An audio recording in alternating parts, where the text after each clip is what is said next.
하나님의 말씀 이사야서 20장 2절까지 봉독하겠습니다. 아수르 왕 사로곤이 군대 장관을 아스도르로 보내매 그가 와서 아스돗을 쳐서 취하던 해 곧 그때에 여호와께서 아모스의 아들 이사야에게 일러 가라사대 갈지어다 내 허리에서 배를 끄르고 내 발에서 신을 벗을지니라 하시매 그가 그대로 하여 벗은 몸과 벗은 발로 행하니라. 아멘. 아수르에 의하여 애굽과 구스가 멸망할 것이라는 것을 예언합니다. 아스돗 여기서 나오는데 아스돗은 블레셋의 5도시 가운데 하나입니다. 아수르에서 애굽으로 가는 길목에 위치해 있고 이 성은 강력한 요새로 구축되어 있습니다. 그래서 여기서 아수르 왕이 군대 장관을 아스돗으로 보냈습니다. 그래서 그가 와서 아스돗을 쳐서 취하던 해라는 것입니다. 그래서 아스돗이 점령을 당했다 이것을 말씀합니다. 그 해에 곧 그때에 여호와 하나님께서 아모스의 아들 이사야에게 말씀합니다. 허리에서 배를 끄르고 내 발에서 신을 벗으라 이렇게 명령을 하십니다. 그래서 이사야 선지자는 하나님의 명령대로 순종하여 3년 동안 벗은 몸과 벗은 발로 행했습니다. 이것은 애국과 구스에 대해서 예언하는 예표와 기적이 되게 하셨습니다. 그래서 애굽 사람과 구스 사람이 이제 포로로 잡혀가서 아수르 왕에게 끌려갈 때에 젊은 자나 늙은 자가 다 벗은 몸, 벗은 발로 볼기까지 드러내어 애굽의 수치를 보이게 되는 이 예언의 말씀이 그대로 성취가 된 것입니다. 그래서 그들이 그 바라던 구스와 자랑하던 애굽을 인하여 놀라고 부끄러워할 것이라. 애굽과 구스를 의지하던 유대인 그 팔레스타인 거민들을 여기서 말씀합니다. 그들이라는 것은 그래서 애굽과 구스에 포로된 소식을 듣고 이들에게는 놀라움과 부끄러움을 가지고 온 것이죠. 이들이 놀란 것은 그토록 강대하게 보이던 애굽과 구스가 몰락했다는 사실에 놀란 것입니다. 그리고 또 이들의 부끄러움은 그러한 나라를 그들이 바라고 자랑했다는 자신들의 어리석음에 대한 것입니다. 그래서 우리는 누구를 바라봐야 되나 이것을 여기서 깨달아 알게 됩니다. 오직 하나님만을 바라봐야 된다는 것을 알게 됩니다. 세상 어떤 것도 우리는 바라면 다 헛것이라는 거, 하나님 대신 믿고 의지했던 모든 것이 끊어질 날이 온다. 그때는 절망의 날이라는 것이죠. 그래서 하나님의 백성에게 하나님께서 이 선지자를 통해서 물으시는 것입니다. 왜 하나님으로 피난처를 삼지 않았느냐? 왜 하나님을 의지하지 않았느냐? 이렇게 묻는 의문의 이게 말씀이 되겠습니다. 그래서 이 해변 거민이 말합니다. 우리가 믿던 나라 곧 우리가 아수르 왕에게 벗어나기를 바라고 달려가서 도움을 구하던 나라가 이같이 되었은즉 우리가 어찌 능히 피하리요 하리라. 자기들이 이제는 능히 피할 수 없다는 것을 깨달아 알게 됩니다. 그러니까 왜 하나님을 의지하지 않았느냐 이렇게 반문을 하는 것이죠. 이사야 20장 말씀을 다시 한번 정리해 보면요. 1절부터 2절까지는 이사야의 행동으로 보여준 심판의 메시지입니다. 하나님의 선지자의 벗은 몸, 벗은 발을 통해서 애굽인들과 구스인들이 아수르의 포로가 될 것을 미리 예언으로 알려주시는 것입니다. 그래서 하나님은 이 감각이 없는 정말 완전히 무감각한 세대를 향해서 충격적인 방법으로 하나님의 뜻을 알리시고 세상 권력을 의지하지 말도록 지시하시는 그런 하나님의 마음을 우리가 읽을 수가 있습니다.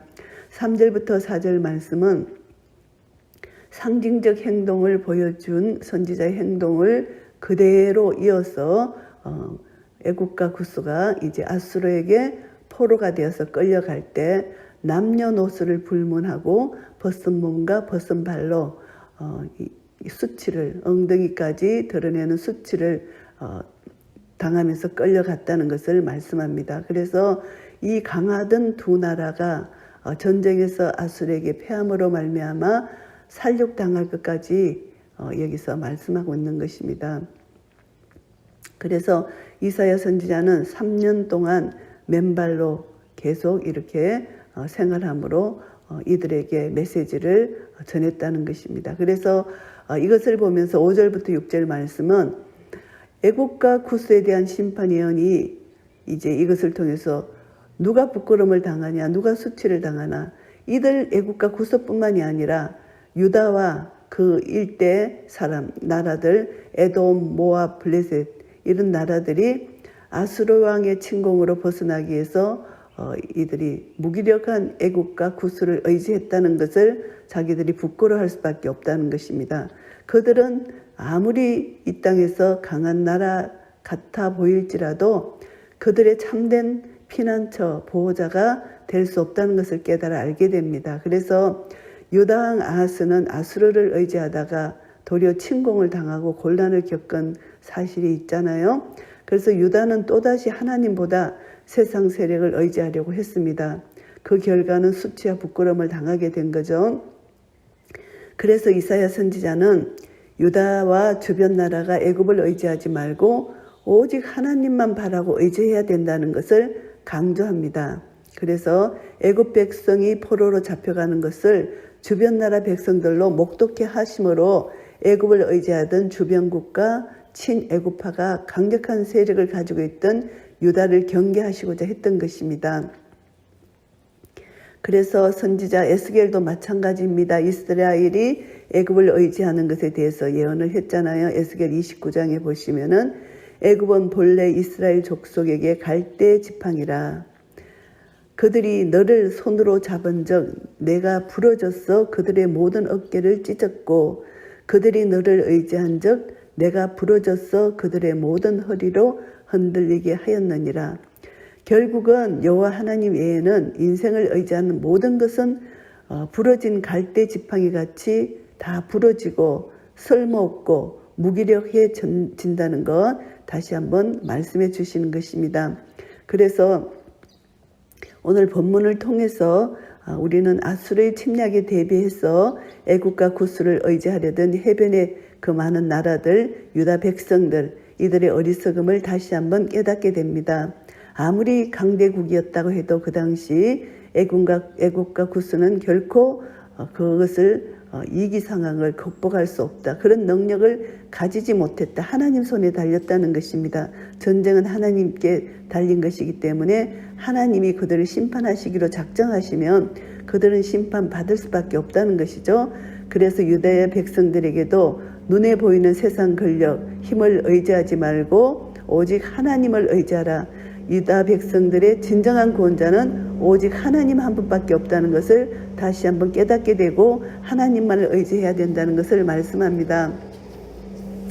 우리도 오늘 이 말씀을 통해서 하나님 말씀대로 순종해야 되는데 우리는 아무 불평하지 말고 끝까지 인내하면서 하나님만 의지할 때 하나님을 통해서 우리는 끝까지 승리를 우리는 가질 수 있다는 것, 이것을 알 수가 있습니다. 우리는 오늘 이사야 20장 말씀을 통해서 다시 한번 깨닫게 되는 것은 세상 권력이나 힘을 의지하는 어리석음을 더 이상 범해서는 안 된다 깨닫게 됩니다. 하나님 나라 백성들의 진정한 구원자이신 오직 하나님, 우리 주 예수 그리스도를 믿고 의지하고 따라가야 된다는 것을 우리는 알게 됩니다. 그래서 결국은 우리는 믿음의 삶을 살아야 된다. 하나님 말씀을 의지하고 그 말씀에 순종하여 끝까지 인내하며 하나님 뜻을 이루게 될 때 우리는 하나님으로 말미암아 존귀 여김을 받게 되고 인생을 의지하고 세상을 의지하다가는 결국은 수치와 부끄러움을 당하게 된다는 것입니다. 그래서 세상 어떤 것도 우리 눈에는 강하게 보이지만 그것은 언젠가 멸망할 것이라는 것. 그러니까 아무것도 우리에게 도움을 줄 수 없기 때문에 우리는 다시 한번 하나님만을 의지하고 말씀을 의지하고 말씀을 순종함으로 하나님이 역사하시는 역사 따라 한 걸음 한 걸음 주님 따라갈 때 우리는 주의 말씀은 내 발의 등이요 내 길의 빛이 되시는 그 말씀 따라 순종해 나갈 때 하나님의 역사하심을 이루실 것입니다. 이런 은혜가 우리 모두에게 있으시기를 예수 그리스도 이름으로 축복합니다. 아멘.